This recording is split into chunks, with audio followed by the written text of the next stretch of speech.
Bonjour et bienvenue dans la tribune de la commission médias et réseaux sociaux de l'amicale des étudiants en pharmacie du Mali. Je suis Toumani Amadou Kouamé, étudiant en 4e année pharmacie, secrétaire principal à la commission médias et réseaux sociaux de l'AFP Mali. Nous sommes ce matin de nouveau avec cette commission qui n'arrête pas de faire parler d'elle. Pilotée par Omar Kone et Boubacar Kouzedjara, la commission affaires sociales, nous allons revivre ensemble l'ensemble des moments forts d'une formation plus que nécessaire pour un agent de santé de cette émission. Sur la colonne du point G, les étudiants de la faculté de pharmacie et de la faculté de médecine ont parfait leur devoir quant à la connaissance et la maîtrise des gestes d'urgence qui sauvent, dénommés autrement le secourisme. En 2 jours et en 2 phases, théorique et pratique, les pharmaciens, agents de santé les plus proches, ont franchi un nouveau pas vers la population en maîtrisant parfaitement tous les concepts du rôle de sauveteur. Suivons les détails avec Souleymane Sangaré, secrétaire à la commission médias et réseaux sociaux de l'AFP Mali.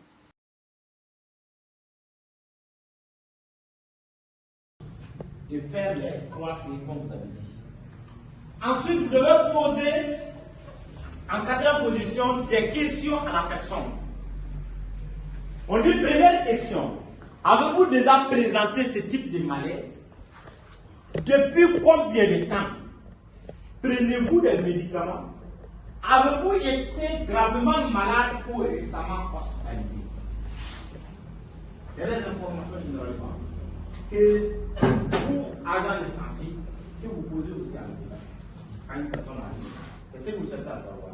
Si la personne, ça a commencé quand? Depuis combien de temps ça dure? La personne a déjà consulté un médecin sur ça. Voilà. Vous recueillez ces informations sur la personne et ce sont ces informations qui sont censées transmettre maintenant au SAMU ou au centre clinique. Chez nous ici, pourquoi on recueille les informations? Parce que la personne est consciente. Si vous trouvez les informations sur elle, peut-être que son état peut changer après et que la personne sera inconsciente. Mais vous avez déjà les informations nécessaires sur la personne. Et quand la personne arrive à l'hôpital, le soin sera facile. Parce qu'on a toutes les informations nécessaires que le médecin pouvait savoir pour soigner la personne. Donc, voilà pourquoi il faut recueillir l'information le plus rapidement possible et au moment où la personne est. Sauf s'il n'y en a pas. Ça, c'est pas. 2. Calculer les issues. Il faut les utiliser. On calcule les issues. C'est lorsqu'il y a fuite, lorsqu'il y a l'atmosphère toxique.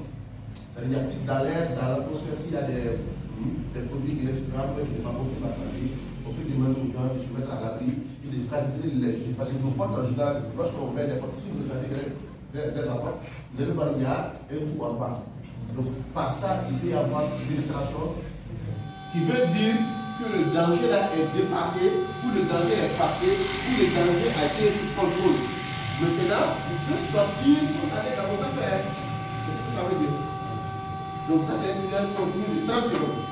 Donc, à l'issue de la chose, si c'est passé, si les autorités ont pu coordonner pour faire face à ça, on sonne à la même sirène ce son-là, qui est un signal continu de 30 secondes.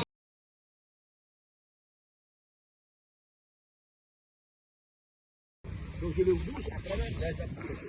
Donc je vais former sa main en position standard. L'autre main, je vais le prendre paume contre paume. Ne mets pas les doigts dans sa main comme ça. Si la personne est inconsciente que tu mets ta main, hein, tu risques de le regretter. Hein. Donc on place la main comme ça, paume contre paume. Cette main-là, je le place. Tout ça joue. Ma main libérée côté pied. Je vais prendre son pied à l'extérieur. Je le soulève. Je m'écarte pour avoir d'espace. Je le bascule vers moi. La personne n'est pas stable. Okay. Ma main côté pied, du genou à la hanche, de la hanche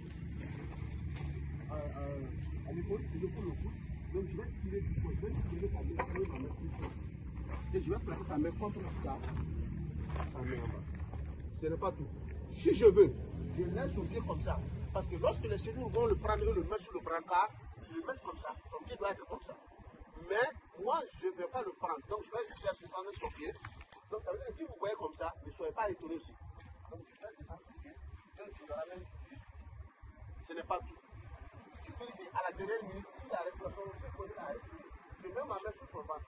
Parce que la respiration peut s'arrêter entre temps. Donc, je vois que la respiration continue. Mais je vais ouvrir la bouche pour que les liquides puissent sortir convenablement. et ce n'est pas tout. Je dois couvrir la vie. La force, il faut l'adapter en fonction de la capacité physique de l'enfant.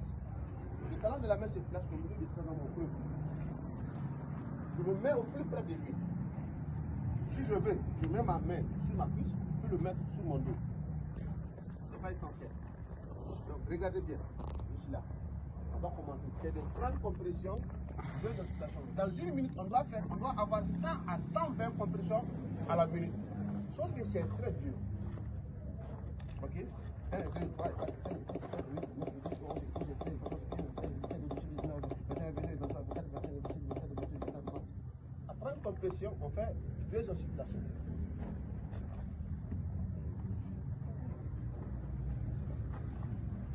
Il se peut que souvent, l'objet qui a servi le blessé la personne est dedans. Toi, en tant que secours, tu ne peux pas soustraire cela. Qu'est-ce qu'il faut faire? Directement, tu passes au point de compression. Je bloque. Vous savez, ça commence à... Donc, j'ai bloqué ici. Et l'artère qui est principale qui irrigue cette partie-là est bloquée. Donc, je vais arrêter l'hémorragie. Comme ça. Souvent, cela aussi peut être inefficace s'il y a une très grande blessure. Dans cette situation, qu'est-ce qu'il est demandé? Alors, il faut faire les garrots. Les garrots, on a le modèle des secouristes organisés. Comme ça. Donc, ça consiste en fait, ce n'est pas les garrots que vous utilisez à l'hôpital. Donc, qu'est-ce qu'il faut faire? Il faut faire passer les garrots. Puisque c'est ici qui est blessé, donc je ne peux pas mettre sur l'articulation, je viens jusqu'à ici. Ça, je fais, je bloque d'abord.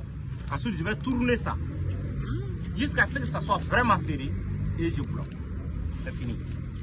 Voilà, c'est écrit time. À un moment, difficile était de distinguer les apprenants et les formateurs si ce n'était la tenue de ces derniers. Questionnés sur un certain nombre de sujets, les étudiants satisfaits ont répondu au micro de la commission médias et réseaux sociaux.